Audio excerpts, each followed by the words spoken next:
అపోస్తలుడైన పౌలు కొరింథీయులకు రాసిన 2వ పత్రిక 5వ అధ్యాయము.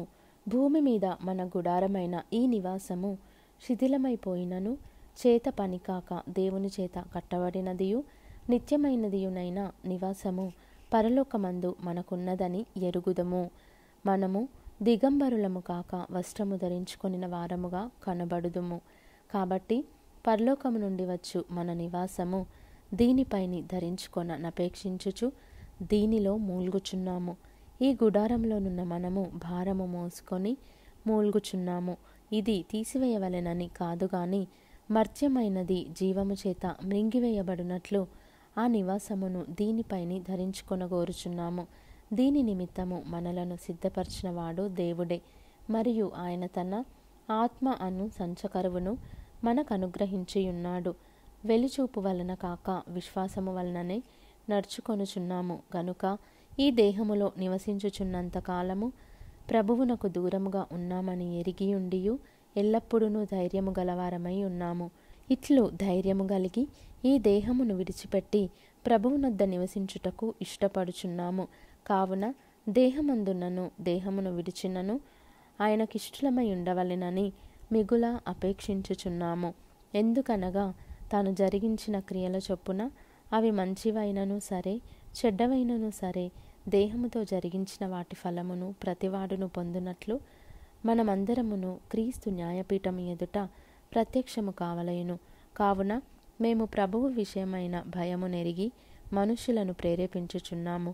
మేము దేవునికి ప్రత్యక్షపరచబడిన వారము, మీ మనస్సాక్షులకు కూడా ప్రత్యక్షపరచబడి ఉన్నామని నమ్ముచున్నాను. మమ్మును మేమే మీ ఎదుట తిరిగి మెప్పించుకొనుట లేదు గాని హృదయమునందు అతిశయపడక పైరూపమునందే అతిశయపడు వారికి ప్రత్యుత్తరమిచ్చుటకు మీకు ఆధారము కలుగవలెనని మా విషయమై మీకు అతిశయ కారణము కలిగించుచున్నాము. ఏలయనగా మేము వెర్రివారమైతిమా దేవుని నిమిత్తమే, స్వస్థబుద్ధి గలవారమైతిమా మీ నిమిత్తమే. క్రీస్తు ప్రేమ మమ్మును బలవంతము చేయుచున్నది. ఎలాగనగా అందరి కొరకు ఒకడు మృతి పొందెను గనుక అందరును మృతి పొందిరనియు జీవించు వారిక మీదట తమ కొరకు కాక తమ నిమిత్తము మృతి పొంది తిరిగి లేచిన వాని కొరకే జీవించుటకు ఆయన అందరి కొరకు మృతి పొందెననియు నిశ్చయించుకొనుచున్నాము. కావున ఇక మీదట మేము శరీరరీతిగా ఎవనినైనను ఎరుగము. మేము క్రీస్తును శరీరరీతిగా ఎరిగియుండినను ఇక మీదట ఆయనను అలాగూ ఎరుగము. కాగా ఎవడైనను క్రీస్తునందున్న ఎడల వాడు నూతన సృష్టి, పాతవి గతించెను, ఇదిగో క్రొత్తవాయెను. సమస్తమును దేవుని వలననైనవి. ఆయన మనలను క్రీస్తు ద్వారా తనతో సమాధానపరచుకొని ఆ సమాధానపరచు పరిచర్యను మాకు అనుగ్రహించెను. అదేమనగా దేవుడు వారి అపరాధములను వారి మీద మోపక క్రీస్తునందు లోకమును తనతో సమాధానపరచుకొనుచు ఆ సమాధాన వాక్యమును మాకు అప్పగించెను.